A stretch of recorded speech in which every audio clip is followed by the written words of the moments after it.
Hi Moonbeams, it's Nikki T here at Moonchild Tarot, and I have created my own tag.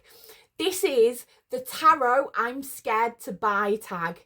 The past couple of weeks I've been in a bit of a no-buy slump, and when thinking about all these decks that are on my wish list, there's a real hesitancy and real reluctance to pull the plug on them, to go and put them in my cart and to go and purchase them. And I want to kind of get to the bottom of why. So I've created this tag. There are 7 prompts. If you want to join in, please tag me, because I'd love to see this. Just a little caveat with this is not an anti-haul. So these decks I might end up buying, I think, bar one. There's a good chance that these might end up in my collection at some point. But as you can see, my tarot shelves are getting a bit full now. So I've got to really consider what comes into my collection. And I think that's that fear that they kind of won't be, they won't live up to what I've hyped them up in my head. Then they'll just sit there gathering space in my collection. And I've got a few, you know, the Wildwood Tarot. I've got a few that are there that don't get used as much because I bought them for my idealized self, and I've realized that, you know. So without further ado, we will get on. I'm going to flip through some cards to decks that I have that are kind of on a similar vibe as I do them, but I will put up the deck,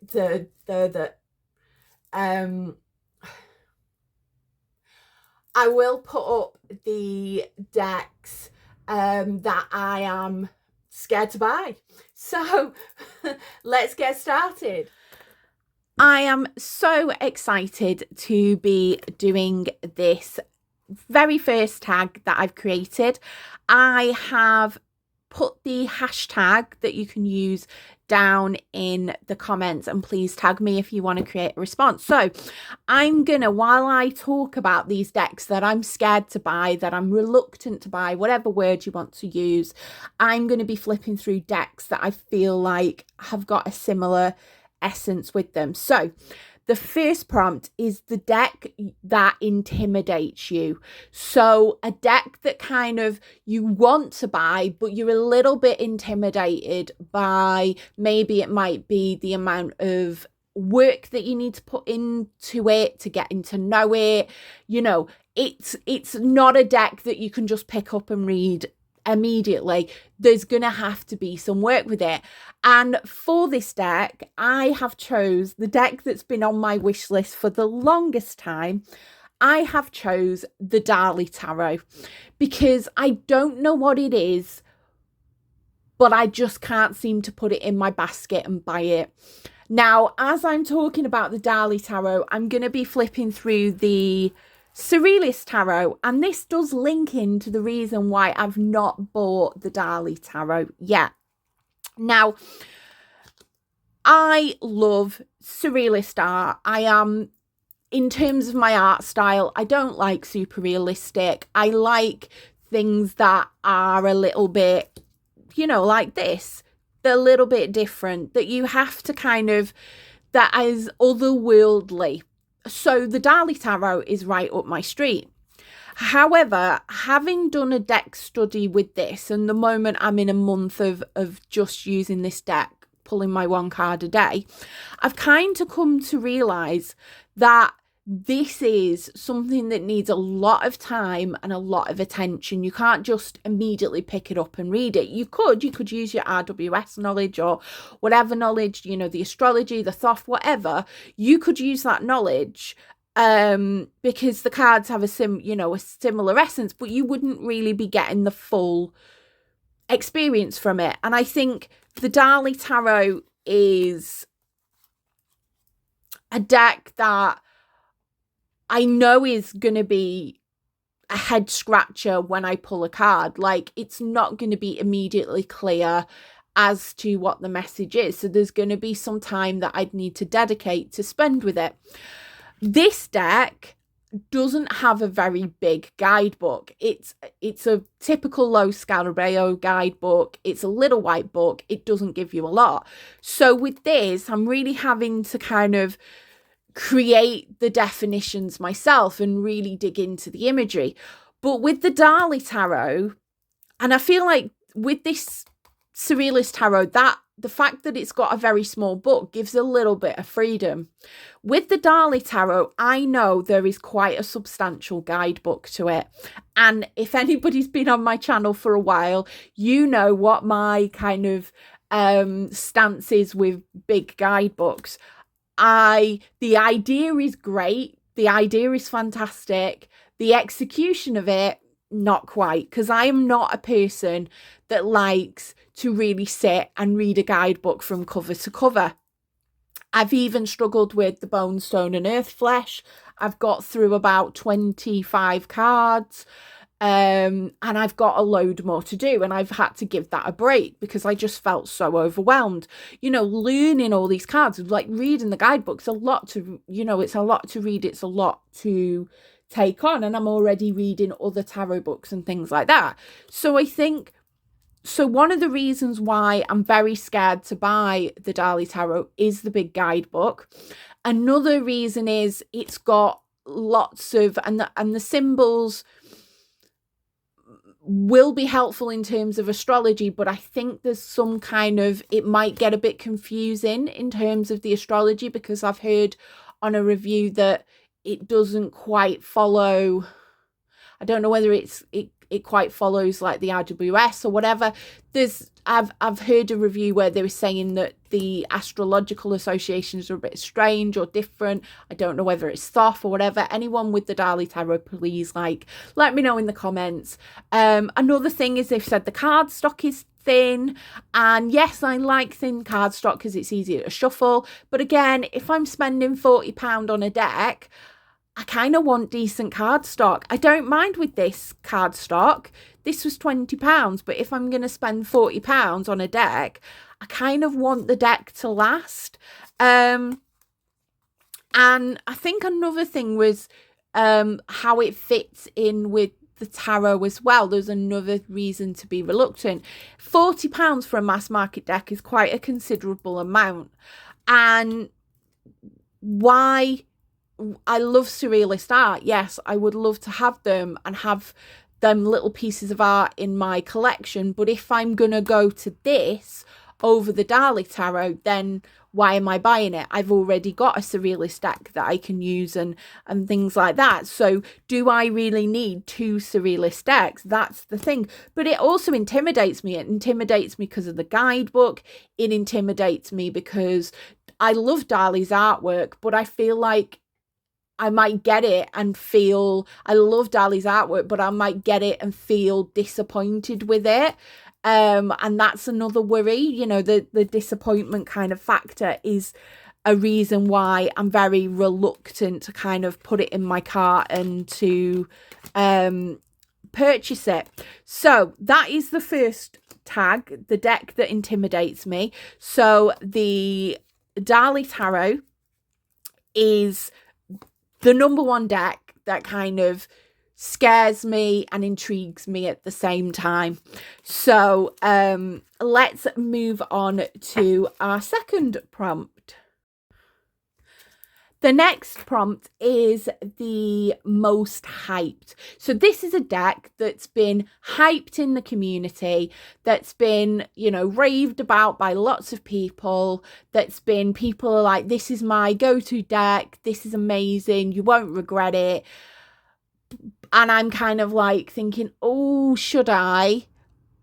But you're worried that, I'm worried that with a hyped deck, with a deck that's so hyped and so loved within the community, I'm worried that I would get it and be like, I don't see it. I don't see what other people see in it. So yeah, while we talk about the deck that I feel is really, really hyped, I want it, but I'm worried about it's too hyped and I won't enjoy using it.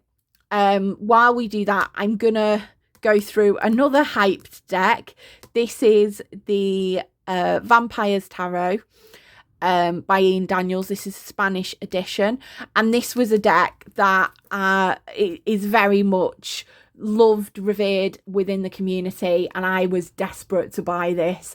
And you know, there is a twinge of, and I didn't pay a lot for this because it's a Spanish edition, there is a twinge of, if I'd have paid £150 for it, like they're going on sellers' sites and whatever, I think I might have been a little bit more disappointed. I don't know, because I don't know. Anyway, I'm going to go through this deck while I talk about the deck that I am scared to buy. So the deck that I think is really, really hyped at the moment, that I do want, but I'm scared that it won't live up to the hype, is the Logistical Tarot. So I put in a picture there. The Logistical Tarot, everybody keeps raving about it. Everybody keeps saying how amazing it is, how good it is, how much of a deep and shadowy read it is. And I'm kind of like, everybody loves it. And I'm thinking, I'm not the type of person that really goes with trends and really kind of goes with the mass of people who like something. I like what I like, and usually that's kind of different to what most people like. I'm, you know, I love my gothic, I love my gothic-y vampire-y decks and things like that. So with everybody going on about the Logistical, there's been so many times where I've gone to buy it and then something's just stopped me. I think, one, it's a Llewellyn deck, and the cardstock, I worry that the cardstock's going to be rubbish, because Llewellyn decks are very typically, and the way that Llewellyn act in terms of how they see the community and respond, I'm kind of very reluctant to buy a Llewellyn deck anyway. So that's one thing. Another thing is people go on, and I've not seen the cards because people can't show them on YouTube.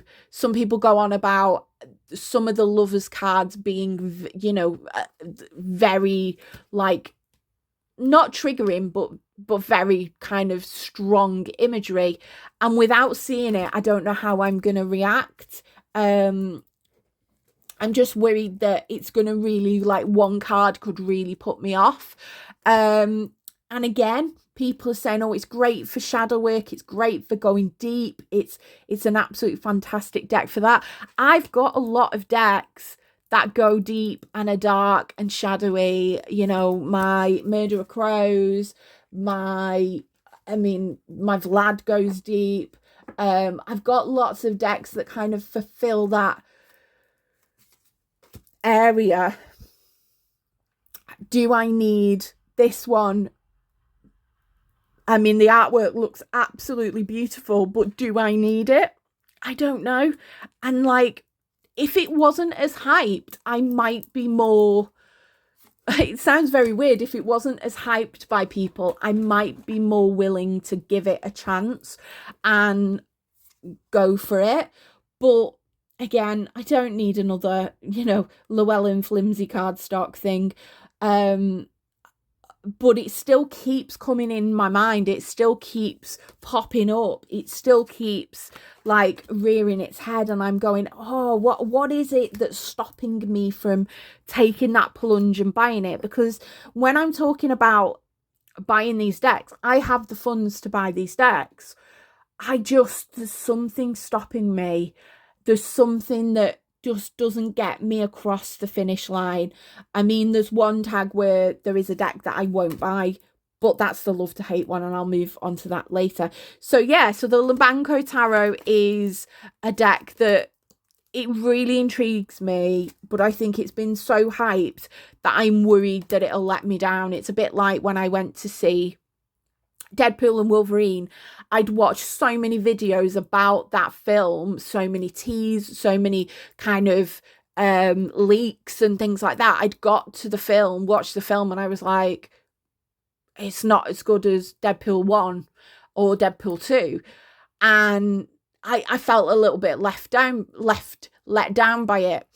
And that's because I spoiled it for myself. I was watching all these videos, I was hyping it up, and I didn't just go, I'm going to go in and think, right, it's a Deadpool movie, you know what I mean, what can go wrong? And yeah, I mean, my other big love, apart from tarot and crochet, is Marvel. So yeah, that kind of hype train, yeah, I'm really, really reluctant to get myself excited about it.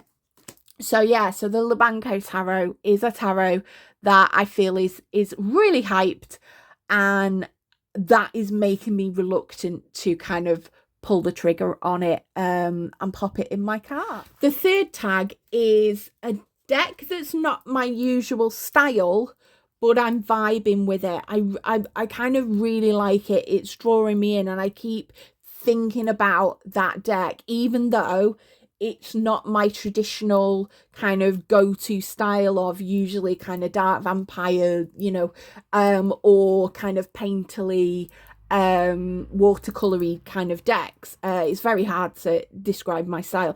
For this, I'm going to be flipping through the Kawaii Tarot because I feel like it's got a similar, this is a similar one. This is a deck that is not my style. I got it for inner child work. I don't use it that often, and again, so I'm very wary to buy the other deck I'm going to talk about because it's not my usual style. Am I going to want to use it all the time when I've got decks that are my style? So the deck that is not my usual style but I'm vibing with it is the Pastel Prism Tarot. I'll pop up a photo. It's got a very kind of whimsical, cute kind of world. It's obviously more people-y, this deck, than this one. This is, you know, animals. And yeah, the Pastel Prism, it just, I think because it's got a lot of purple within it, I think, again, that's something that draws me. I think the style of the artwork draws me in, and things like the Emperor, and he's got tattoos up his legs and things like that, it really kind of interests me. And from a person who is an ally, I think this deck as well is kind of embracing of everybody, kind of in terms of it's very liberal, forward thinking, kind of embracing of everyone. That again, I want a deck that is kind of embracing that rainbow, embracing that full spectrum of all of our society there, but I'm scared that I won't use it.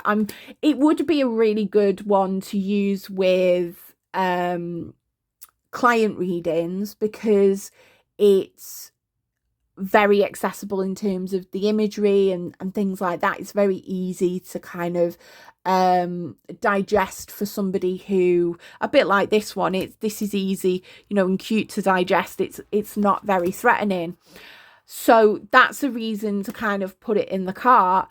But I've not been reading a lot recently. I've not been going on to YouTube.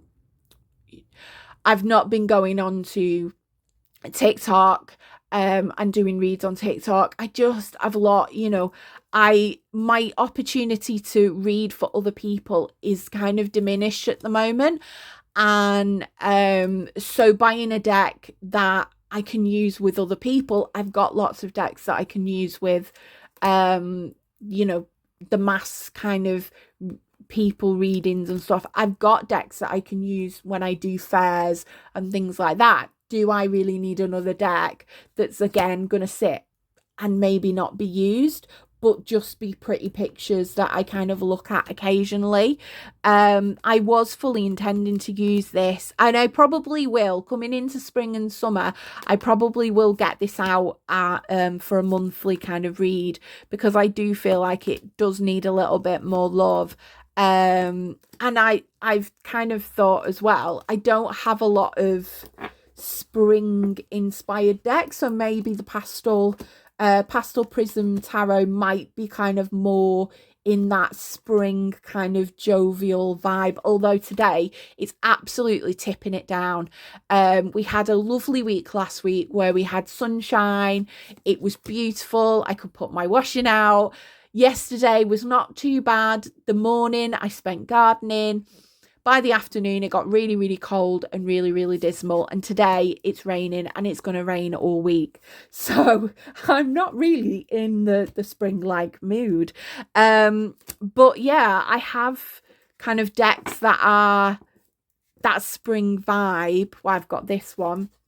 So maybe I'm talking myself into it now with this one. Maybe I do need to diversify and move away from all the vampires and the gothicness and embrace the cuteness. I don't know.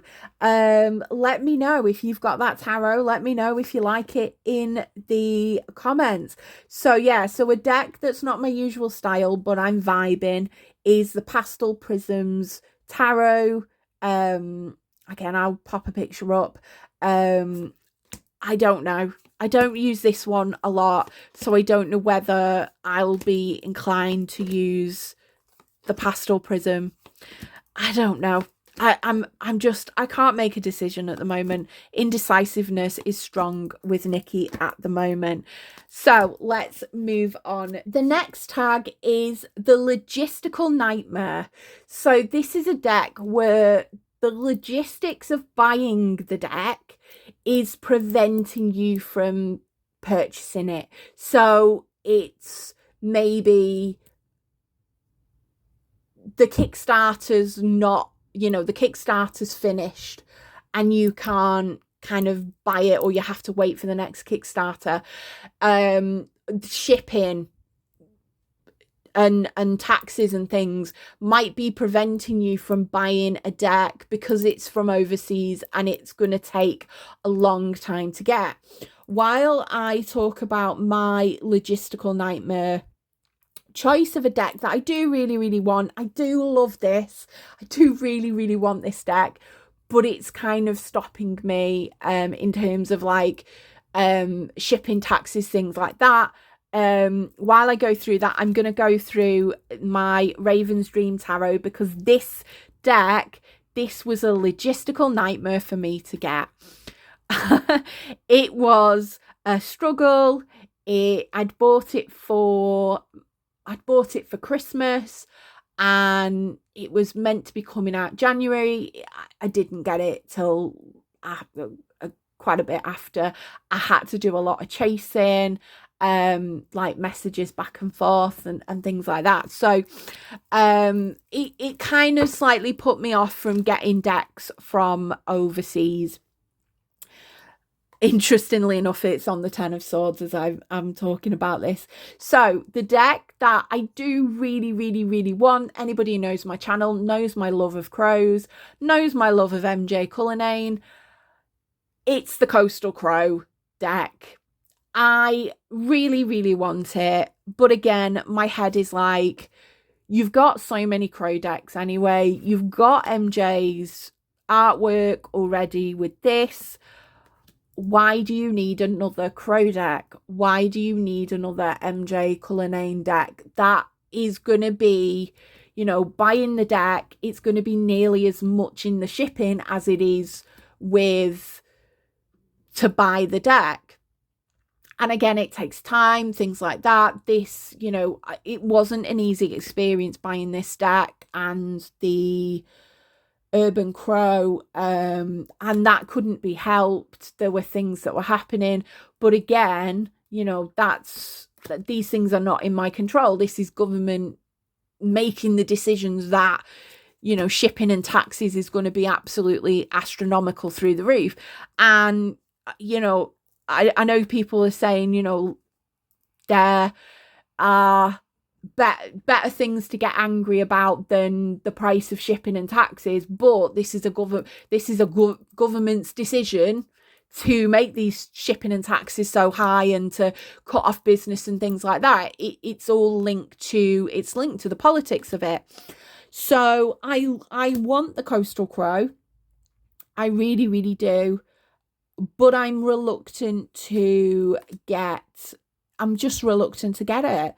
I like what I see. I love all of MJ's work. But I do have lots of crow decks already. Do I need another crow deck in my life? What is it going to give me? Is it going to give me something different? I don't know.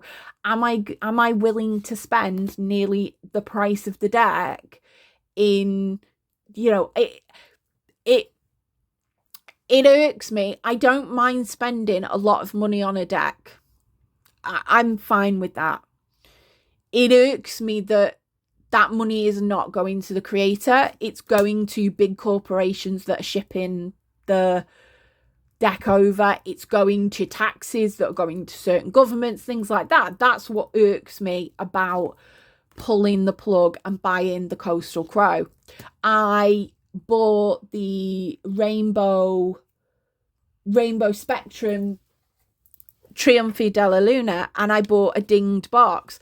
I paid more for shipping than I actually did for the deck. I was desperate to buy this because I wanted a pip deck that went with my illustrated pips and my Deviant Moon and stuff. I was more, I don't know why, because I've already got this deck, but it's the illustrated pips edition.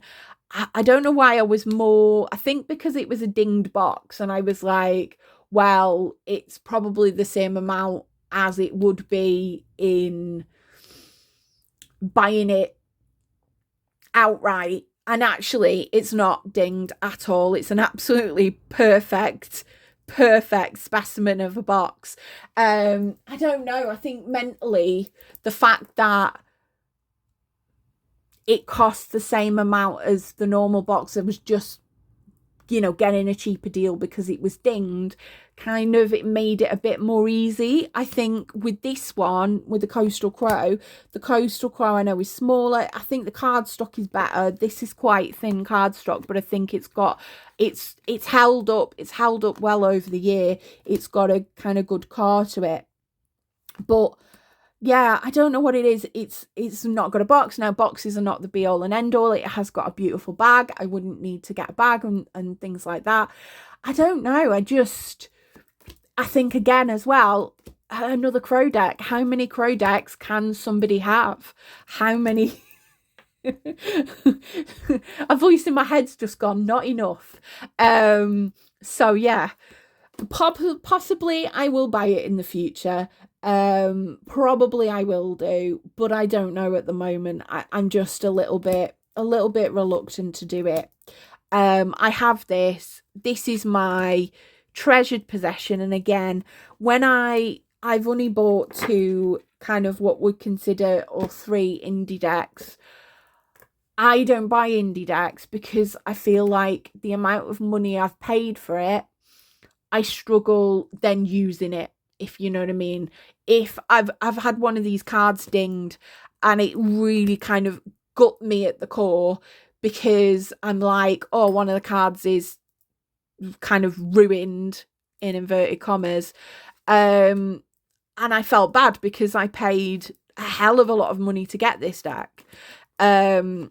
Yeah, so I think my inner 4 of Pentacles keeps being reluctant from spending that money on a indie deck. I've never been a person who wanted a designer handbag.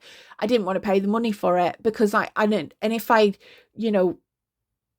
damage the bag in any way, then I'm like mortified, like that's a waste of money, you know what I mean? So I think I am a bit of a cheapskate when it comes to my deck collection, very much like, and most of the mass market decks I really like. There's a lot of indie decks that I don't really kind of care for.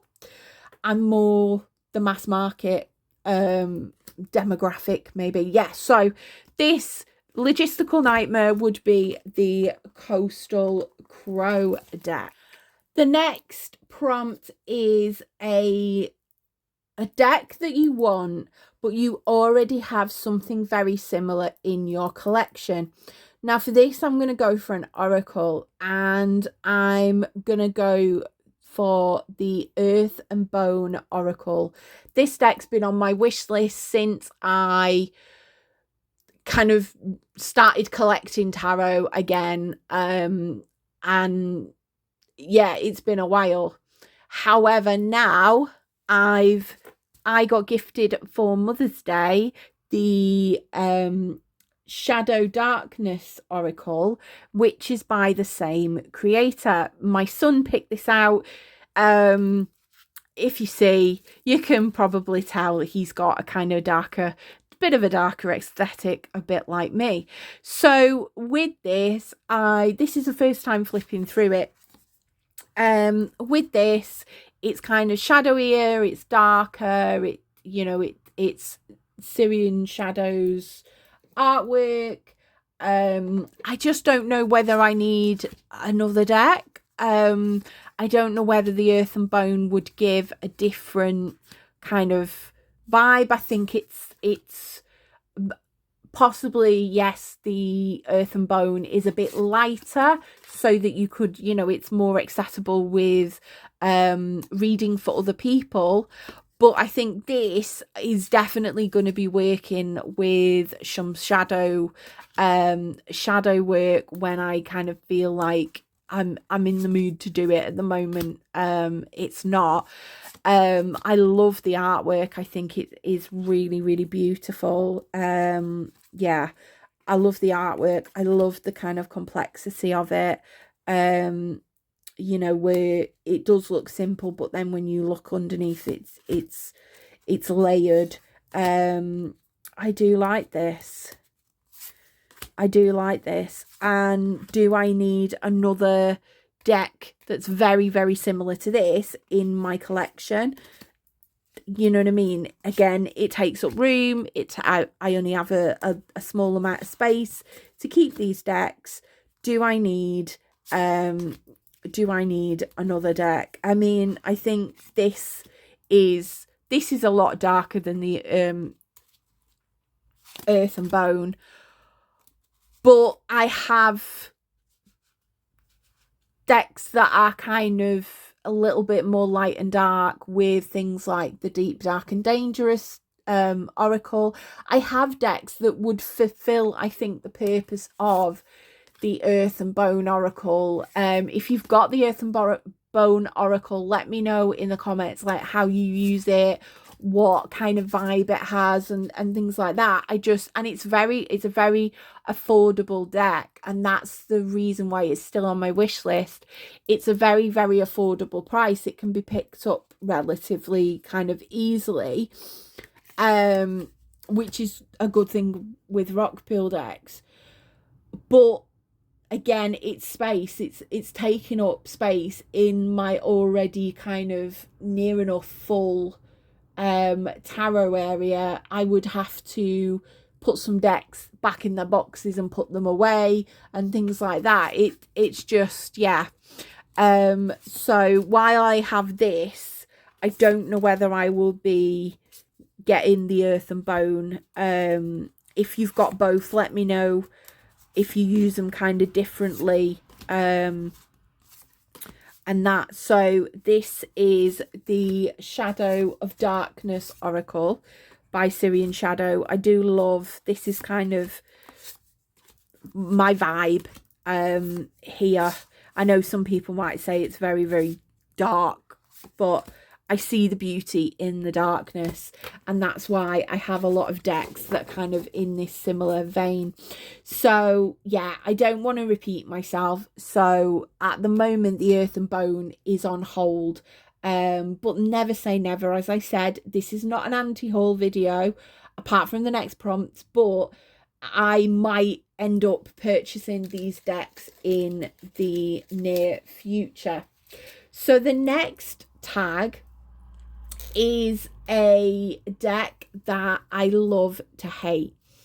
Now, this deck that I'm going to talk about is the only deck that I will not be buying. So you could kind of say that's a little bit anti-haulish, but I do love the kind of idea of it. It's very much my vibe and my jam, but there are certain things that stop me from, definitely it's like a no-go, it's not going to be bought.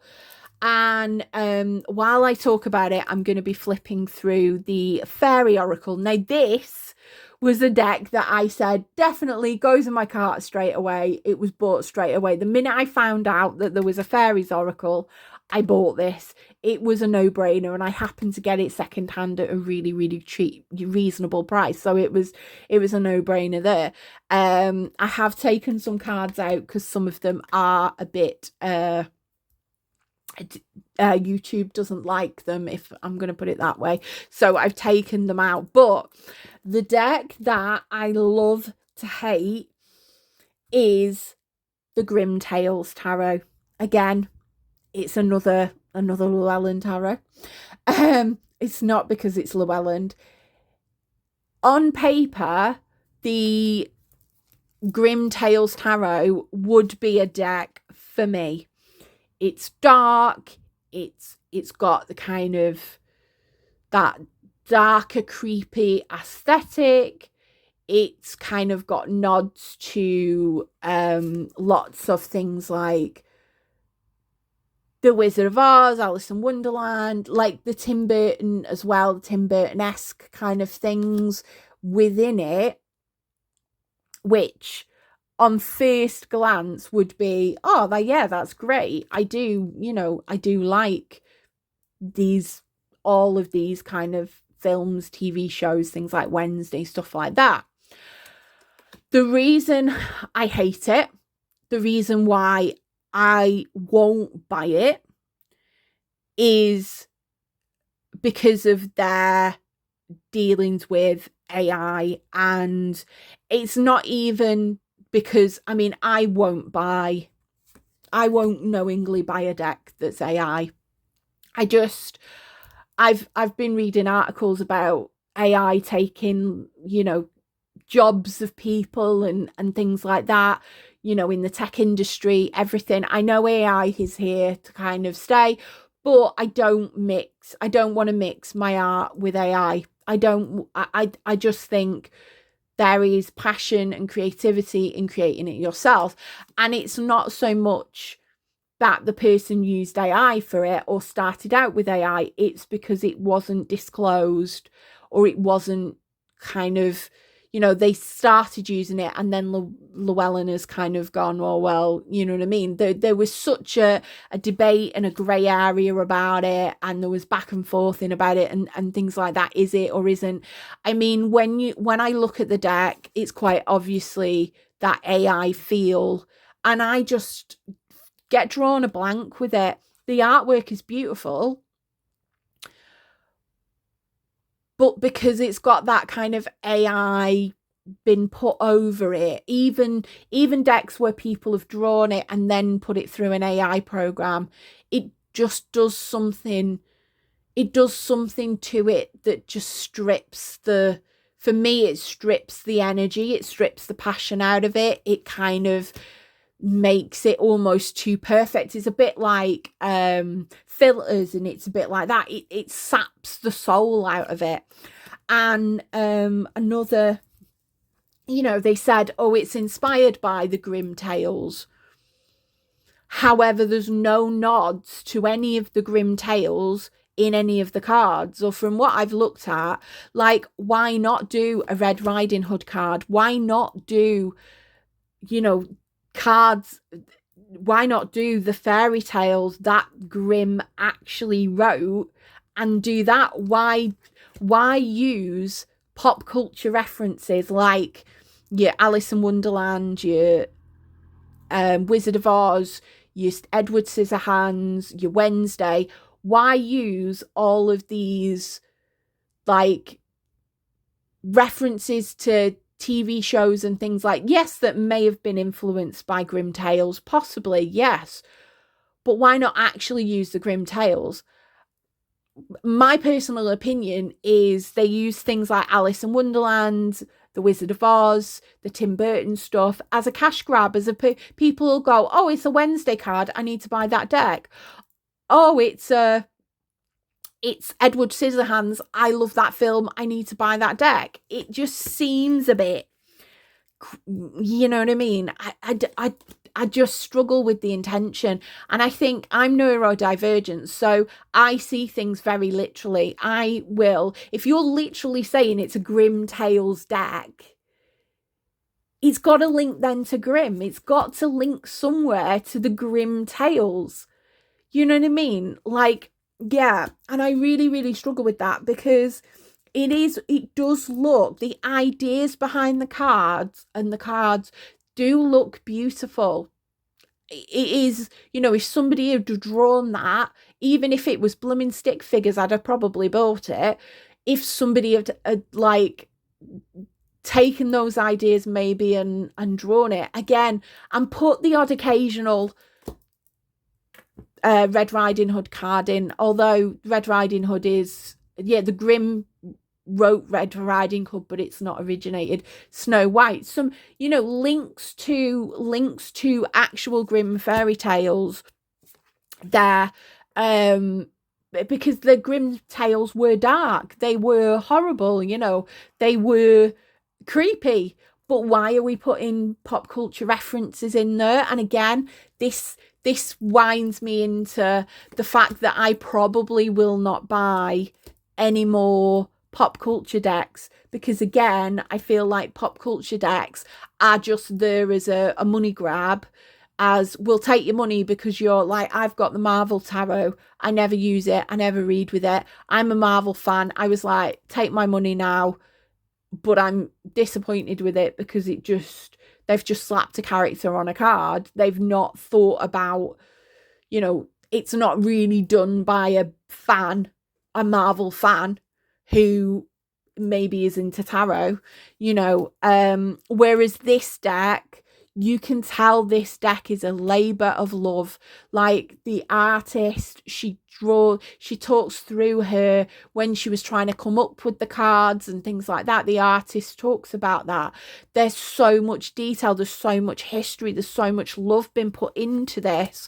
And like, kind of to bring this world to life, I think, you know, decks should be more like this. And I know some people might like not like this deck, but I just think the love and the care that's been put into this tarot, well, into this oracle deck, I would like other mass market, but you know, companies like Llewellyn, I mean, Rockpool do decent card stock. They do, you know, they're doing matte card stock, it's decent quality.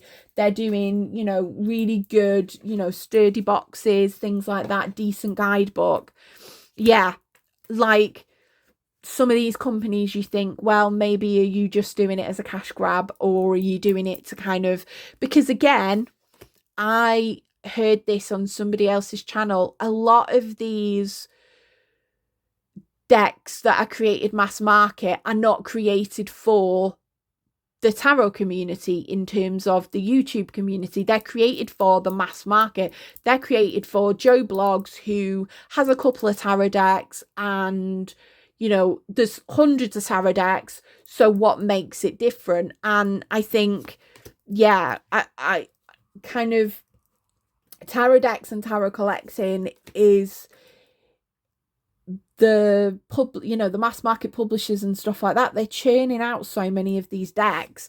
It kind of gets me angry because some of the passion and the love and the creativity and the sheer, you know, years of hard work is being replaced by a quick fix. Or can we get an artist to quickly drum up a, you know, images of Wicked and then slap it in a box, and then it's the Wicked tarot, you know what I mean? And again, yeah, don't get me started on the Wicked tarot. So yeah, it kind of goes into a deeper thing of,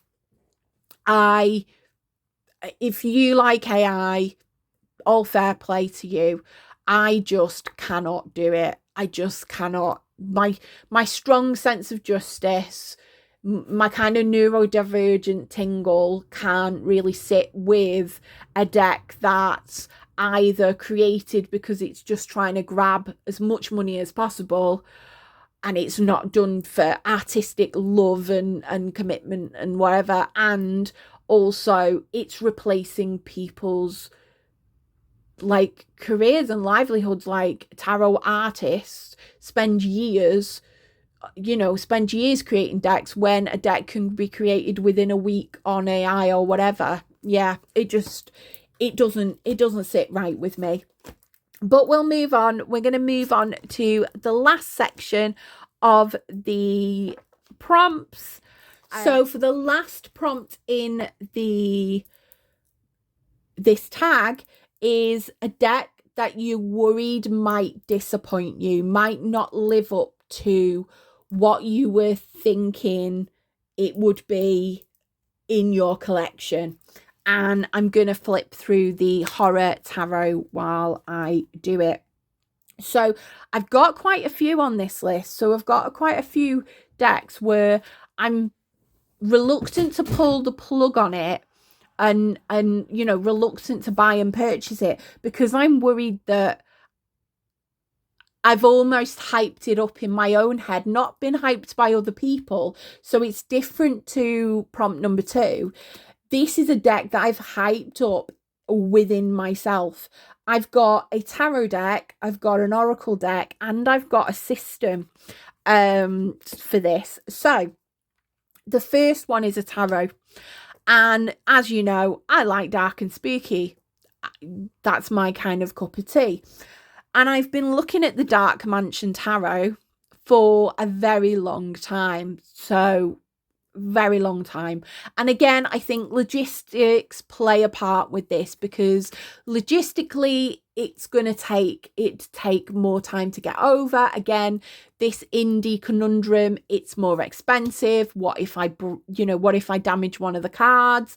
I'm spending a lot of money on a deck that I want to kind of use and not worry about kind of damaging it or breaking it or things like that. The Dark Mansion, everybody says it's got them Tim Burton vibes. It's very much kind of got that creepiness to it. And I do like Tim Burton kind of films. I do like, but I'm not massively like a Tim Burton fan. I love Tim Burton's kind of the world he creates and everything. It's beautiful, it's hauntingly tragic, whatever. But I'm not a massive fangirl of Tim Burton. I don't rewatch the films or anything like that. I see the films, I'm like, yeah, it's great. Yeah, let's move on. So with it being dubbed a kind of deck that's very Tim Burton vibes, I'm like, have I hyped it up more than I'm gonna use it? Whereas this deck I hadn't hyped up at all, and it's really surprised me. The more I've used it, the more I've got from it. I didn't really have any expectation to this deck at all, and it's a much loved part of my collection. I will use it. I love it. I love the artwork. And that's kind of the difference. I think Dark Mansion, again, this was £20. Again, it cost factor.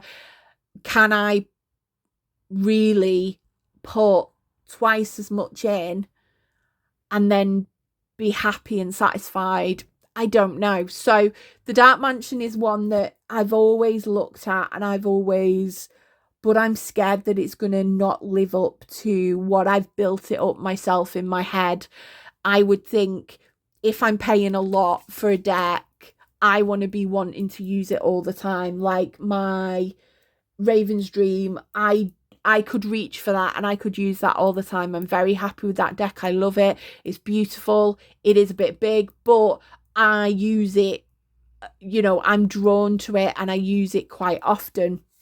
Would I do that with the Dark Mansion? I don't know. Now, the Oracle deck that I am, again, reluctant to buy because I feel like it might disappoint me is the Bloodlands Oracle. This is a black and white deck.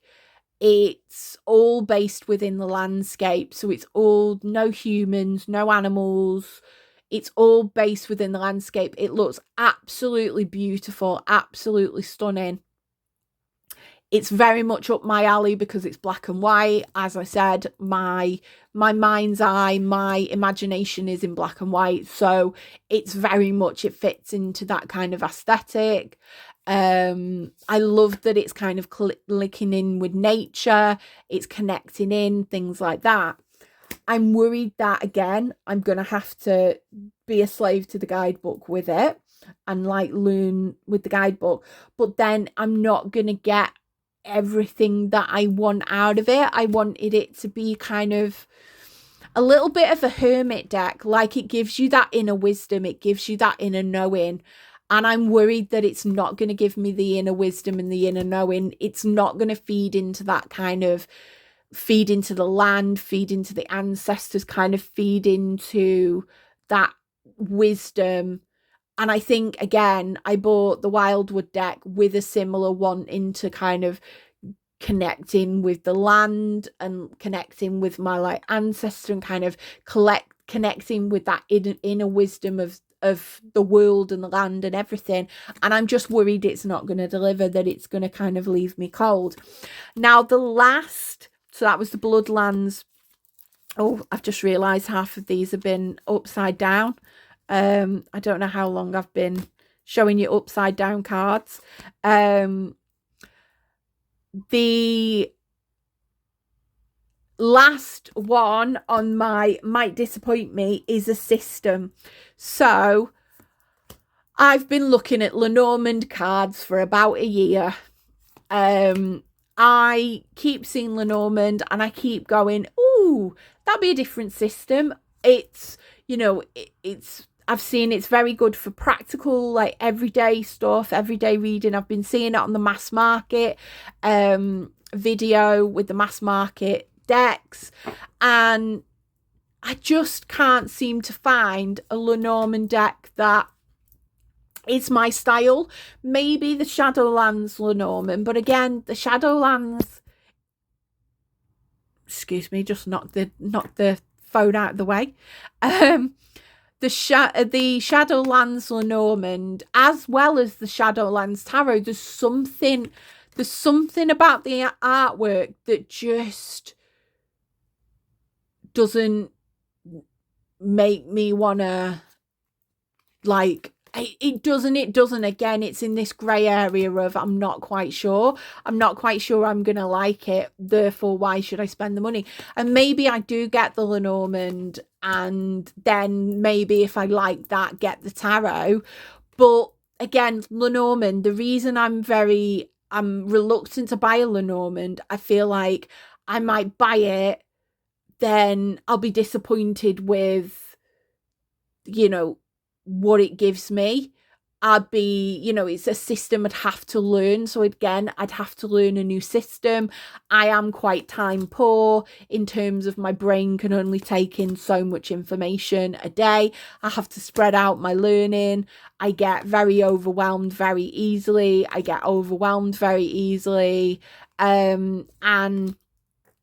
so learning Lenormand, like, I almost want a quick fix, you know, a quick, this is how you do it, there you go, get on. And I don't know, maybe if anybody is fans of Lenormand, can, you know, point me in the right direction. I just don't know. Sometimes I want a reading where it's not that deep. Like when I pull a card, and I've been finding this with my weekly readings and my monthlies, I've been like not really wanting to journal, not really wanting to dig deep, not really feeling like I want to kind of spend all that time analysing it.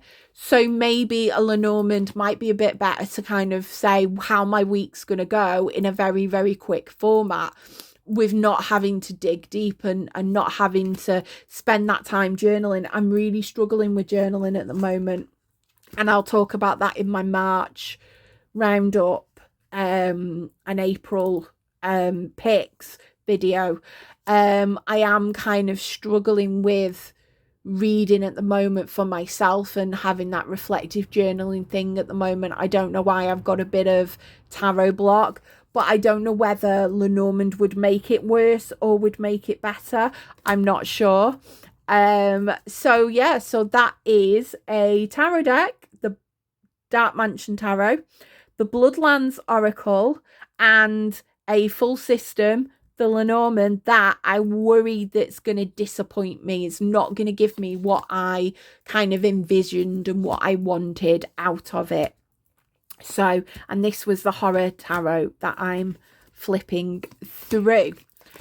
So the last part of the tarot tag, and you don't have to do this if you want to just do the prompts, that's all fair play to you, but I thought I would put in a little tarot spread with the tag as well to cover all bases. So for this, I'm going to be using the Antique Anatomy Tarot.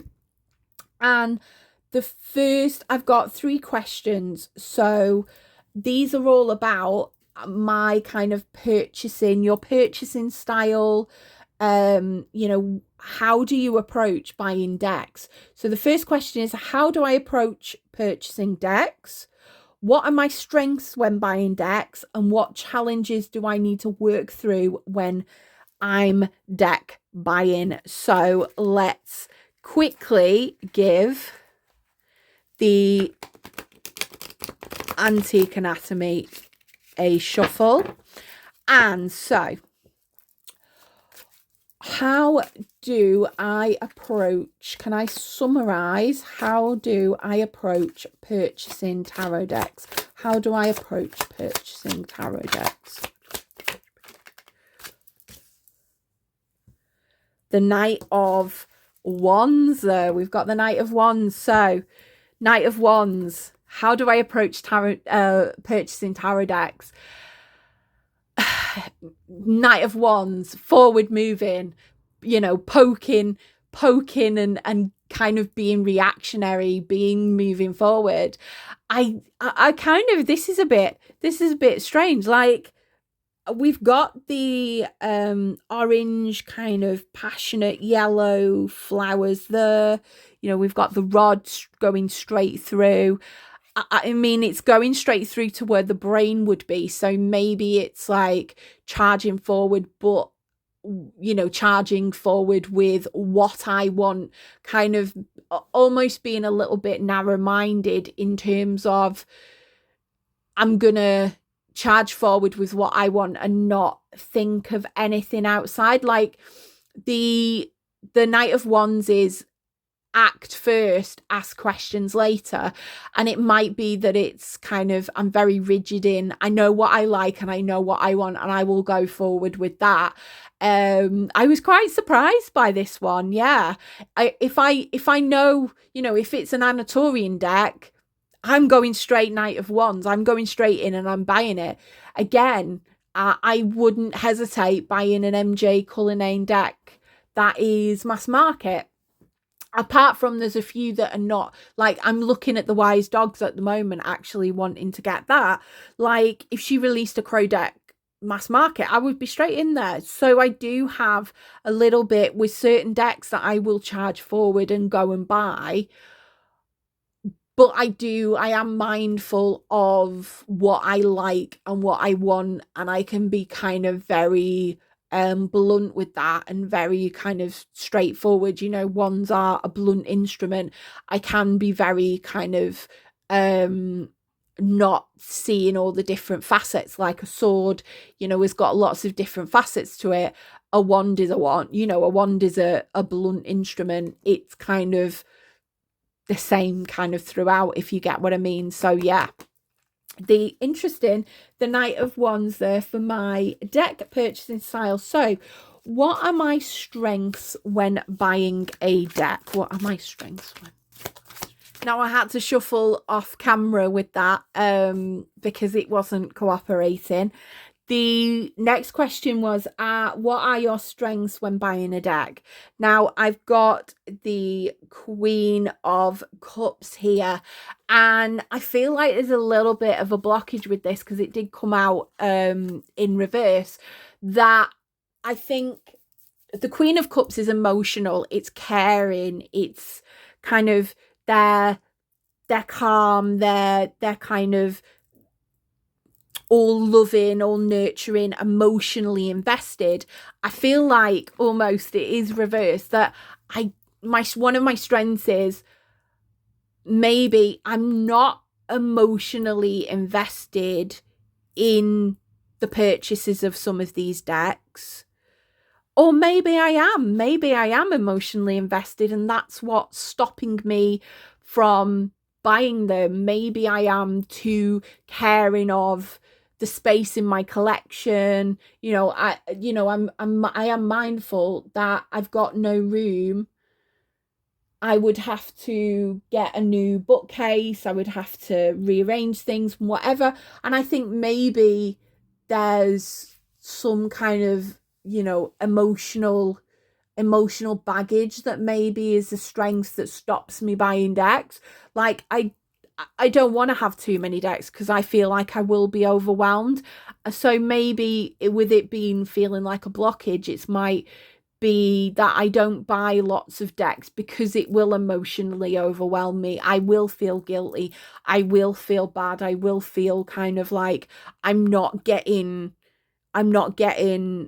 everything that I need out of a deck because it's sat there on the shelf. And you could say they're little pieces of art and they're beautiful, but again, I want to read tarot. I don't want to just sit and look through the cards, if that makes sense. I do want to read tarot, like, yeah.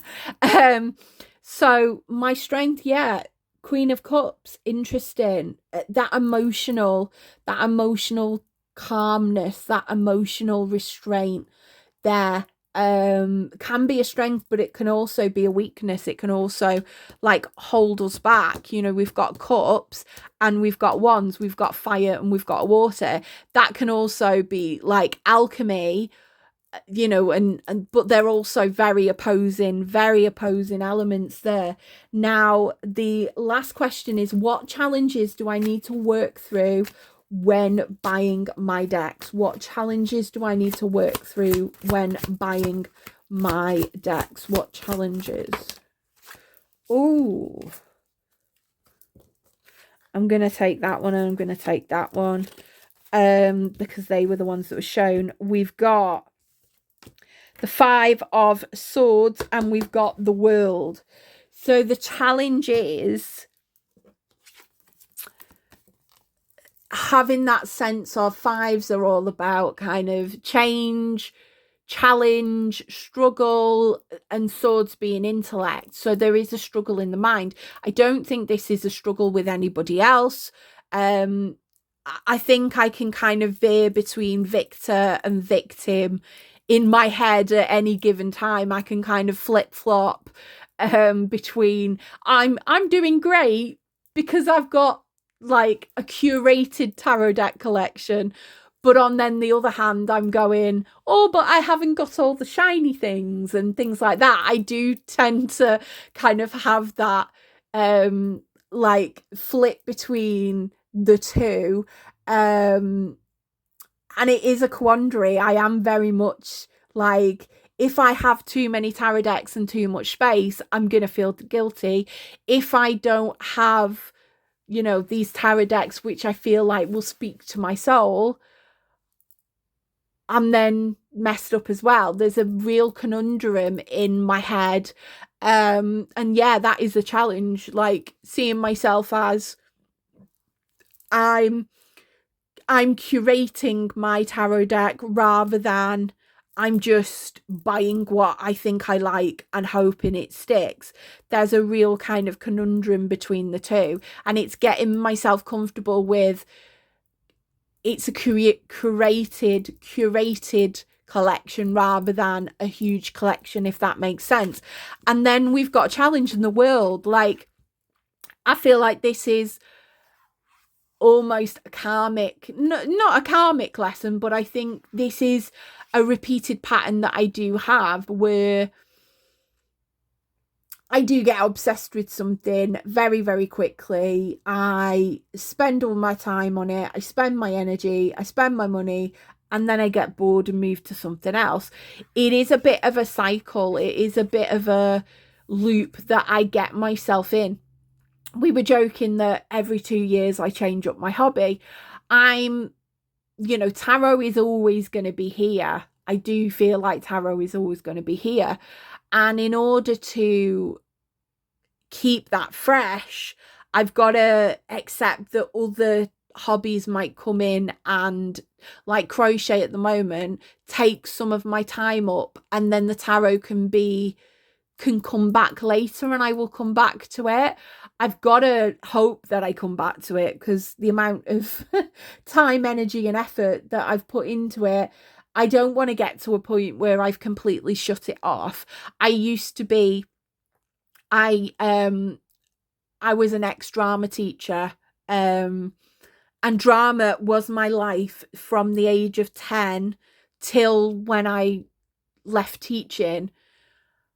But after 10 years or so, it became a job. It became a bit of a grind. This hobby that I loved was no longer rewarding, because I didn't see it as I had a choice. I had no choice. I was teaching that subject. And yes, it was a subject I was really passionate about, but it felt like a chore. And I really struggle, like pathological, like demand avoidant type thing. I really struggle when it feels like it's a something I have to do, which I'm really struggling with at the moment, in terms of doing a weekly tarot draw and a monthly tarot draw and journaling about it. I'm really struggling with that, because, and this is the challenge, I've got to work with what my brain will allow me. And if I feel like something is a chore, I won't do it. And maybe it's changing that mindset around, but I'm not sure how I'm going to be able to do that. It's a very, very deep thing going on there. But yeah, I think the challenge is breaking that kind of pattern, breaking that loop, going into that abundant, like, I don't need to be in Four of Pentacles all the time. I can get the decks and try the decks, and maybe fail. I might try the decks and it might fail, but I can then pass the deck on. Like, yeah, if anybody wants the Shadowscapes Tarot, it is the Shadowscapes Tarot. I'm just trying to, I don't know where it is. Yeah, the Shadowscapes Tarot. If anybody wants the Shadowscapes Tarot and just wants to pay me postage, let me know and we can exchange emails. I might put my email in the comments. So I will put my email in the comments. If anybody wants the Shadowscapes Tarot and just wants to pay me the postage, I'm willing to let that go. So things that come in my collection, I've got to kind of know that they don't have to be there for an eternity. They can be moved out. It doesn't mean the world. The world isn't ending. If I get a deck and I don't like it, I can pass it on somewhere else and things like that. Yeah, so interesting reading there. Thank you for watching this tag, for joining in. If you're joining in, please tag me if you do decide to join in. Thank you for making this far. If you're not subscribed, please consider subscribing. There are a lot of people who watch my videos that aren't subscribed. You'll just keep up to date with all the crazy things from this northern middle-aged woman here. And yeah, if you've liked the video, drop me a like or drop a comment. It does really help the channel. I know lots of people say that, but it does help us. It does help us kind of carry on you know, keeping calm and carrying on. Yeah, so let me know, what decks are you scared or reluctant to buy? Let me know what your picks are in the comments, and I will see you again for another video. And yeah, have a lovely week, and I will see you later, moonbeams. Bye for now.